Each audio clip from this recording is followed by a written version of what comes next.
Deus abençoe, que a paz do Senhor esteja no seu coração, na sua família, esse dia, essa semana. Amém?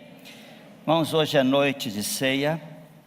A ceia fala sobre o corpo de Cristo, a unidade da igreja. Ouvimos uma palavra tão boa domingo passado sobre a unidade.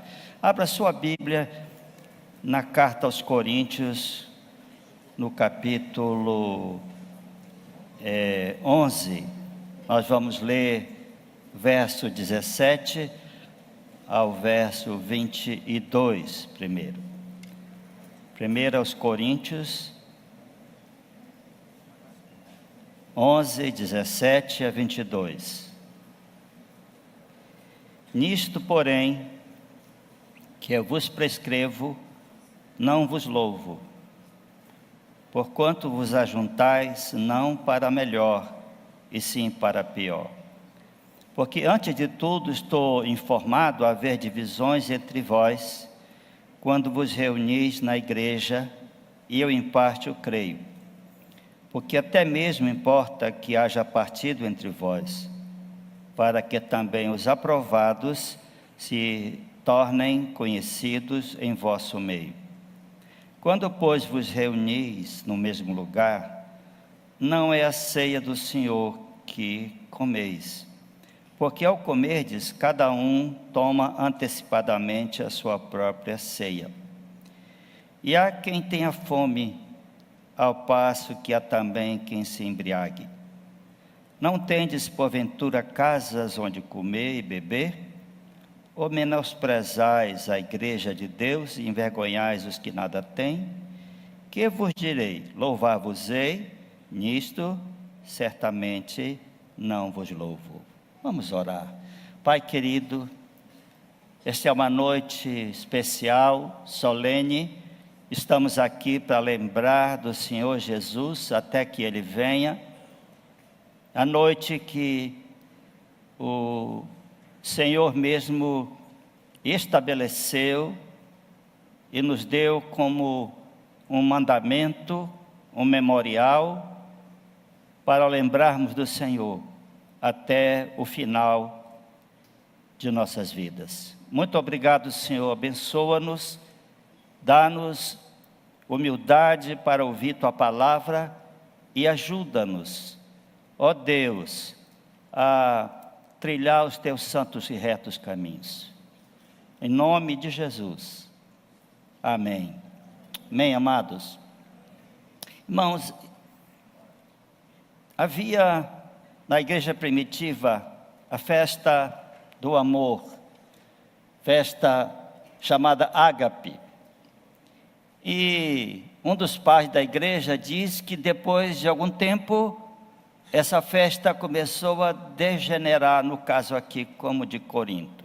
Antes, os irmãos traziam, cada um a sua porção de comida, e todos participavam. Tanto que Paulo diz aqui no final, e quando os irmãos, verso 33, irmãos meus, quando vos reunis para comer, esperai uns pelos outros. E essa festa, na verdade, era aqui a ceia do Senhor. Ela estava tendo grandes problemas lá em Corinto. Paulo usa duas palavras aqui, nesse trecho que nós lemos, no verso 18, ele fala divisões. E depois, no verso 19, ele fala partidos. A palavra divisão ou divisões é a nossa palavra em português para cisma. É a palavra grega, mas em português é a palavra cisma. E a palavra partido, aqui na verdade, é a palavra grega para heresia. Do ponto de vista neotestamentário, divisão é uma heresia na igreja.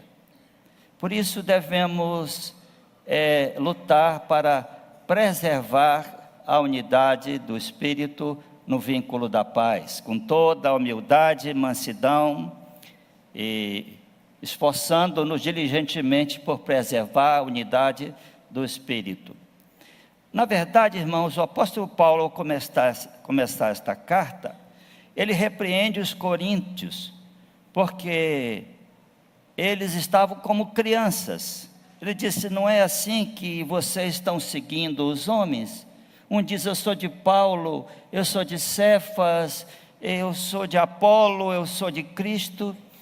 E Paulo disse: quem é Paulo? Quem é Apolo? Servos, através de quem vós creste no Senhor. Ele disse: vocês estão andando segundo os homens. E Paulo está dizendo que havia divisões. É a primeira referência no Novo Testamento para divisão na igreja, uma divisão interna. Eles estavam divididos em partidos.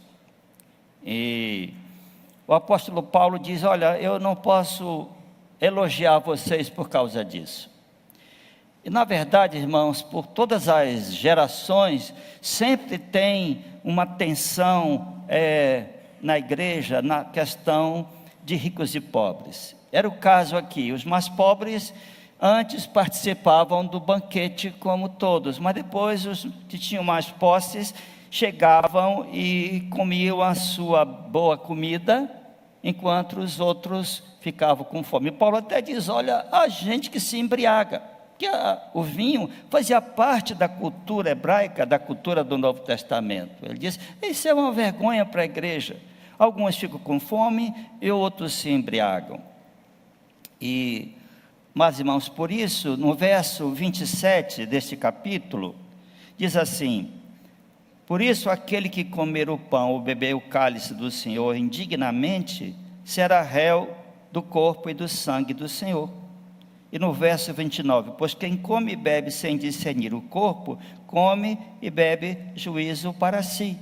Ou seja, aquela refeição não era uma refeição comum, era a Eucaristia, era a ceia do Senhor.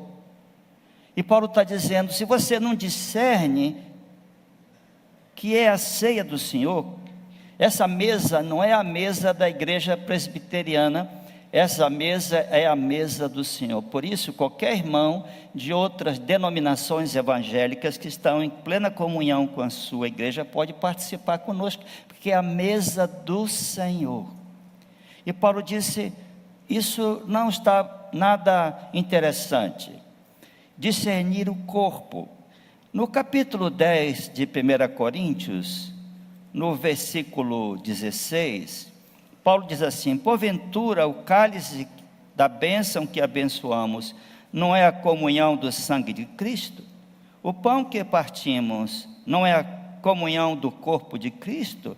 Porque nós, embora muitos, somos unicamente um pão, um só corpo, porque todos participamos do único pão.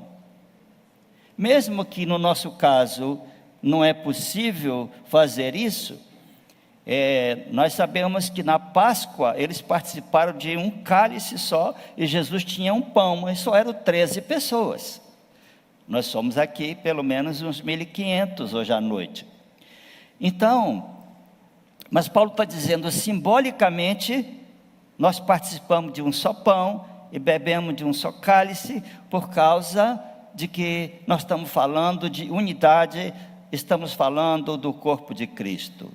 No capítulo 12, Coríntios, versículo 12 a 14, Paulo diz assim: porque assim como o corpo é um, e tem muitos membros, e todos os membros, sendo muitos, constituem um só corpo, assim também com respeito a Cristo.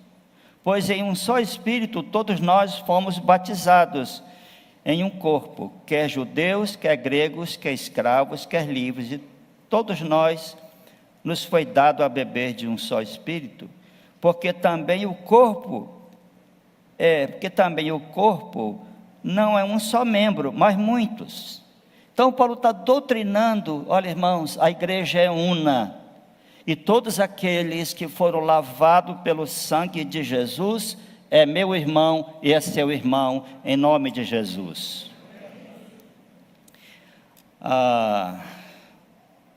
Um garotinho estava no dentista e estava com um curativo na cabeça, e o dentista perguntou dele: o que foi isso?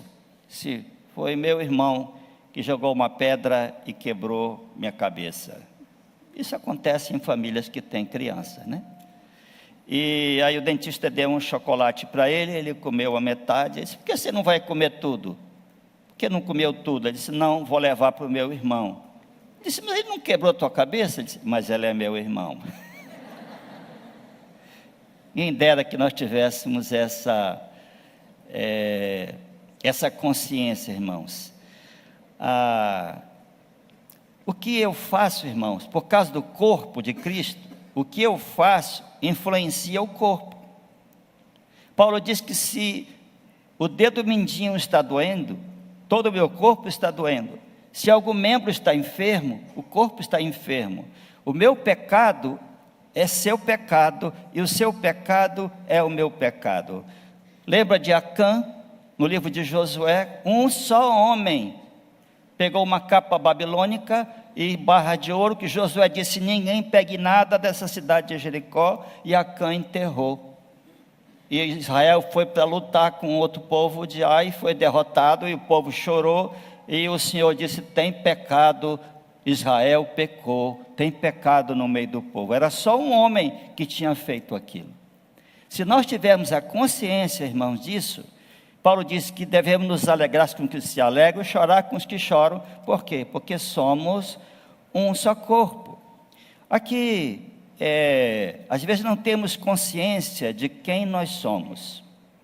Em capítulo 6 de 1 Coríntios, Paulo diz assim: aventura-se algum de vós, tendo questão contra outro, submetê-la a juízo perante os injustos, não perante os santos? Ou não sabeis que os santos hão de julgar o mundo? Ora, se o mundo há de ser julgado por vós, sois acaso indignos de julgar as coisas mínimas? Não sabeis que havemos de julgar os próprios anjos, quanto mais as coisas desta vida? Entretanto, vós, quando tendes algum negócio terreno, constituís o tribunal daqueles que não têm nenhuma aceitação na igreja. Paulo diz: para vergonha vossa eu digo. Então, irmãos, Paulo está dizendo, e nós não temos às vezes essa consciência. Paulo está dizendo que nós, a igreja, nós vamos julgar este mundo. Está escrito aqui na minha Bíblia e na sua. Jesus vem para julgar, mas vai fazer isso através da sua igreja. Mas pastor, está aqui escrito, irmão, está em português, talvez você pode pegar em inglês, em grego, se você quiser.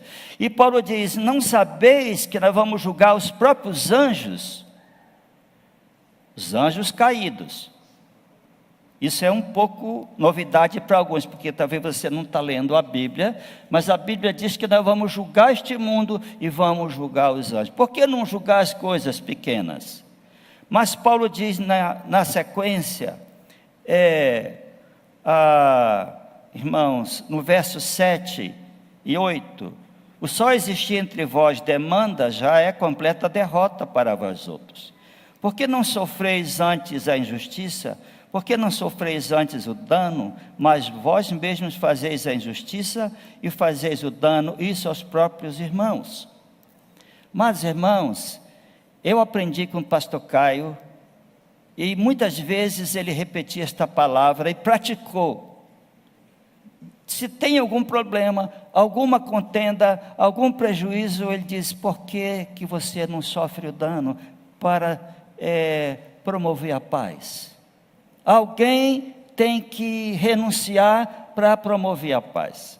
Aconteceu um fato que o conselho mais antigo lembra. A igreja comprou uma casa bem pertinho da igreja central, do lado do estacionamento que temos hoje. Uma senhora com os filhos acertaram, o pastor Caio foi lá e foi feita a escritura, a igreja pagou tudo, foi tudo certo. Mas essa mulher começou a falar mal da igreja e do pastor Caio, que tinha enganado ela. O dinheiro acabou, gastaram tudo, e o pastor Caio ficou tão incomodado com aquilo. Ele disse: meus irmãos, e pediu do conselho: vamos devolver essa casa para essa senhora, vamos sofrer o dano.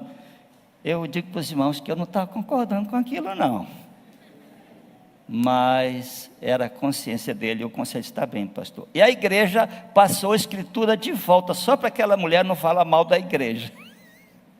E ela já não estava muito bem da cabeça, espalhava por aí que o pastor Caio tinha enganado ela. Na verdade foi comprado pelo preço de mercado, foi tudo pago, mas ela estava espalhando essas coisas por aí.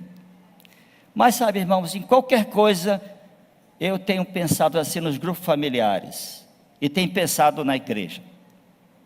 Se alguém te pede um dinheiro emprestado, se você puder, doe esse valor. Senão você pode perder o dinheiro e o irmão. Essa pessoa fica com vergonha, passa por você com vergonha, depois ele vai embora. Então, um princípio que eu tenho, falo com a Lucília: amor, o valor não é tão pequeno, mas vamos abençoar esta pessoa. Ela vai ficar constrangida, está te tomando emprestado porque está em dificuldade. É um irmão nosso, uma irmã, para essa pessoa ficar livre, liberada. É um princípio que evitará muitas coisas ruins. Empréstimo no grupo familiar pode ser um grande problema. Agora, queridos, uma pergunta, aliás, algumas perguntas. Você tem andado em santidade? Você tem se esforçado por preservar a unidade do corpo de Cristo, a igreja? Ouvimos isso domingo passado. Isso é um esforço para preservar a unidade da igreja.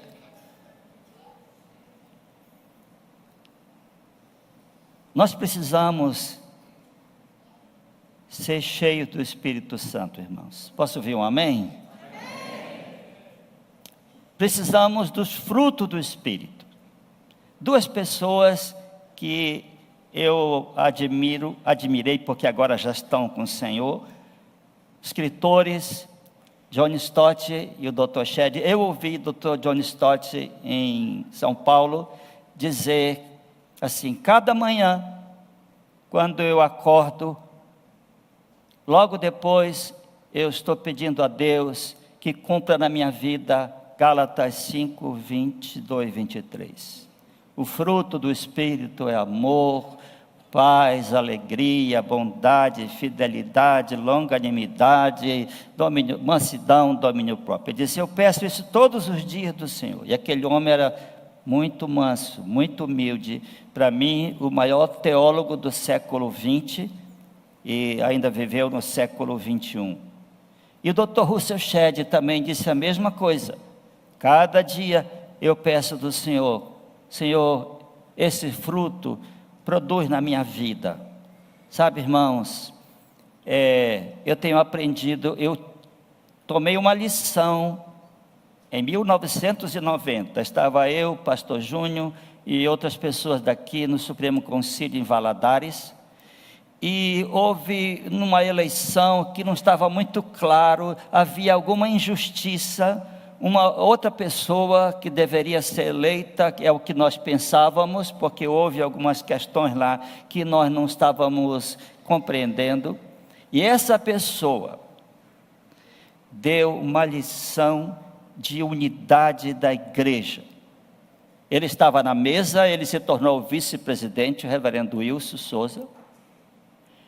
Ele trabalhou pelo bem da igreja, ele acalmou os ânimos estavam muito assodados, e ele, naquele Supremo, eu fiquei pensando, que lição maravilhosa, sofreu dano e está trabalhando pela paz da igreja. Sabe, eu estou na igreja há 43 anos, eu trombei com poucas pessoas, tive poucas trombadas. Tais trombadas que eu tive, eu achei que era necessário, mas eu tenho um óleozinho, simbolicamente falando, para engolir sapos, engolir cobras, engolir muita coisa e ficar, Senhor, toma conta disso. Sabe, eu era muito agitado e impaciente. Eu comecei a pedir, Deus me dá paciência. Aí começou a vir um monte de problemas. Ou então faça como um rapaz, que, Senhor, eu estou precisando de paciência agora. Estava mesmo precisando, rapaz. Nós precisamos, irmãos, de entender estas coisas. Nós somos um só corpo. Tem pastores que amaldiçoam um membro que vai para outra igreja. Olha, nós tratamos as pessoas que saem daqui do mesmo jeito. Encontramos na rua, abraçamos, conversamos, porque ele é um irmão em Cristo. Essa maldição não pega, porque essa pessoa está no corpo de Cristo.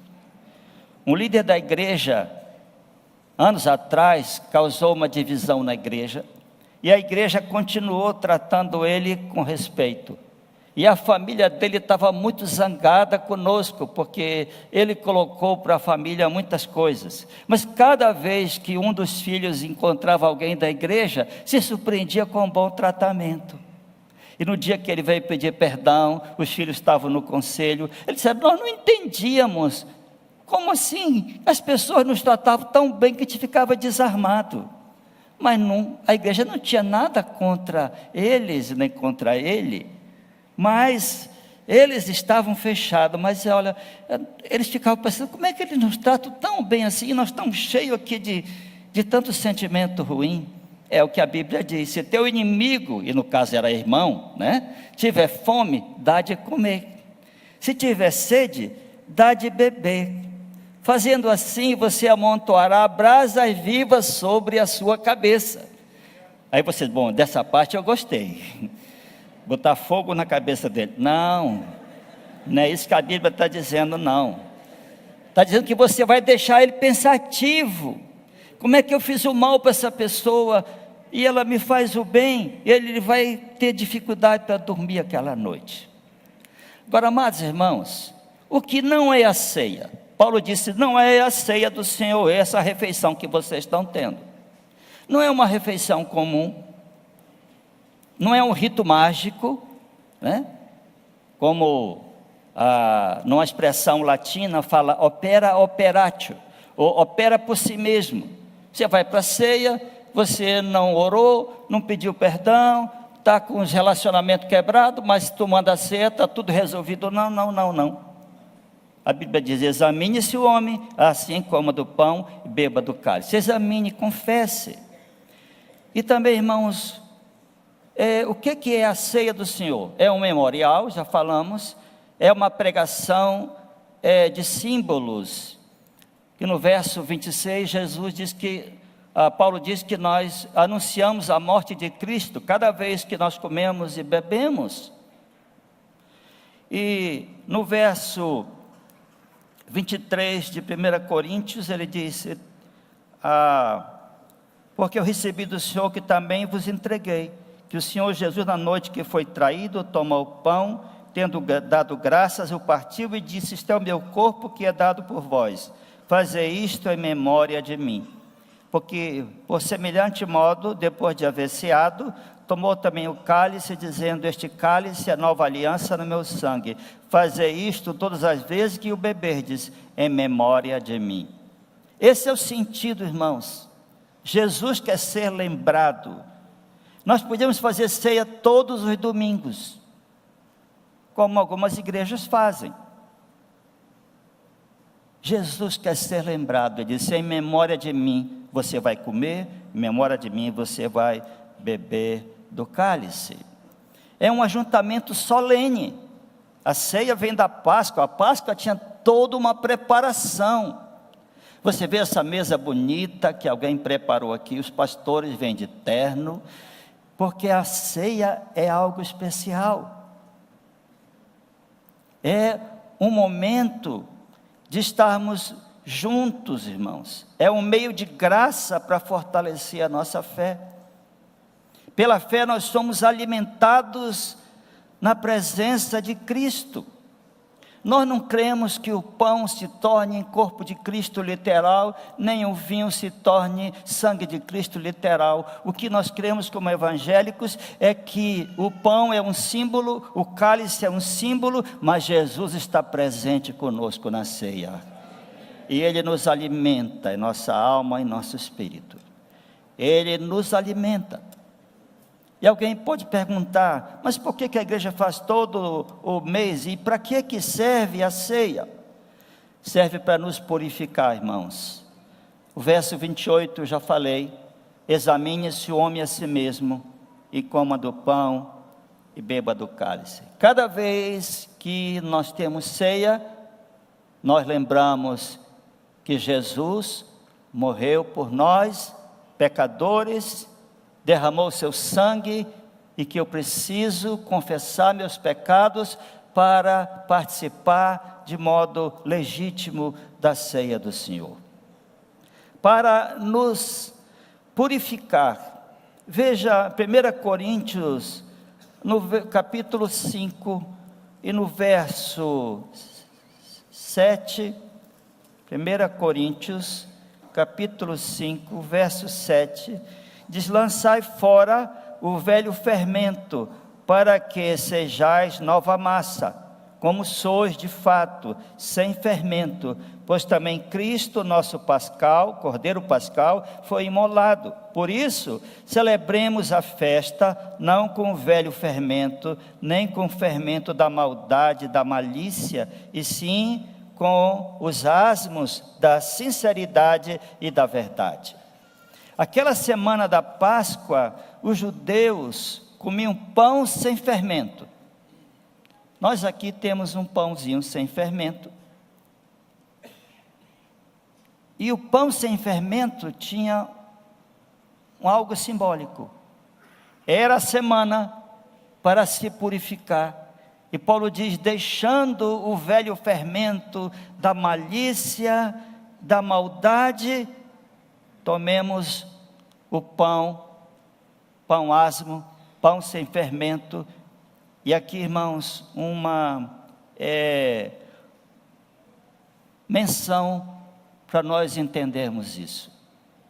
A ceia está me falando: deixa a maldade, deixa a malícia, deixa o pecado, deixa o adultério, deixa a mentira. Essas coisas entristecem o Espírito de Deus. Sabe, a coisa mais simples e mais gostosa é viver em santidade.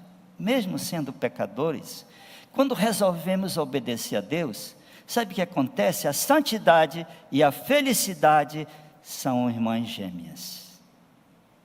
Quem anda em santidade, se desviando do mal, se livrando da pornografia, se livrando de tudo aquilo que traz um peso para a sua vida, o seu coração é leve e feliz. O pecado traz tristeza, medo, vergonha, não só para você, mas para pessoas da família, para a igreja. Então, amados, nós somos chamados para celebrar a nossa comunhão. A mesa em nossa casa deve ser um lugar sagrado, entre aspas. Deve ser um lugar de comunhão. Esse negócio de pegar o prato e ir para a televisão, por favor, não faça isso. Às vezes a gente faz isso, está interessado em alguma coisa que está, mas não faça isso. A mesa, pais e filhos. Até hoje eu tenho dificuldade de almoçar e jantar, tomar café sem camisa. Porque eu chegava na mesa e a mamãe, vai botar uma camisa. Isso era cultura antiga. E eu tenho feito às vezes com o nosso calor amazonense, mas parece que eu estou traindo a minha mãe. Na mesa, todo mundo junto, o negócio de almoçar um depois do outro, não, todo mundo junto. E domingo era um almoço especial, tinha sempre uma sopa antes e depois do prato principal. Mas éramos pobres, mas com muita dignidade, tudo limpinho lá em casa, todo mundo trabalhava. E sabe, irmãos, a mesa do Senhor é para nossa comunhão. verdadeira. É muito difícil ter comunhão numa multidão, mas o grupo familiar, ali você tem comunhão com poucas pessoas, mas comunhão verdadeira. Você sabe o nome, ora pelos problemas da pessoa, você é um companheiro. Mas a ceia serve, em último lugar, para recebermos a advertência. Aqui no verso 29, no verso 30, diz: eis a razão porque há entre vós muitos fracos e doentes, não poucos que dormem. Porque se nos julgássemos a nós mesmos, não seríamos julgados, mas quando julgados, somos disciplinados pelo Senhor, para não sermos condenados com o mundo. Então, irmãos, devemos discernir o corpo de Cristo, devemos discernir que precisamos de andar em santidade, que Paulo disse que alguns que estavam participando da ceia com a vida de pecado, estavam fracos, doentes, ou estavam morrendo precocemente. A palavra aqui, que dorme, não é cochilar não, que o culto está tão ruim que a pessoa dormiu, né? Não. É a palavra que quer dizer, é morrer mesmo. Então, tenha muito cuidado, veja que é uma advertência que devemos recebê-la à nossa vida. E aqui, irmãos, peça ao Senhor os frutos do Espírito na sua vida, todos os dias. Senhor, transforma a minha vida, Senhor. O Senhor nos recebe como somos, como estamos, mas Ele não gostaria que nós continuássemos como crianças em Cristo. Ele nos recebe, mas quer que cresçamos, que nos tornamos homens e mulheres de Deus, que Paulo diz numa outra palavra, irmãos, que os teólogos chamam de cristificação. Cristo sendo formado em vós. Cristo sendo formado em vós. Deus abençoe. Deus abençoe a igreja do Senhor. Em nome de Jesus. Vamos à ceia.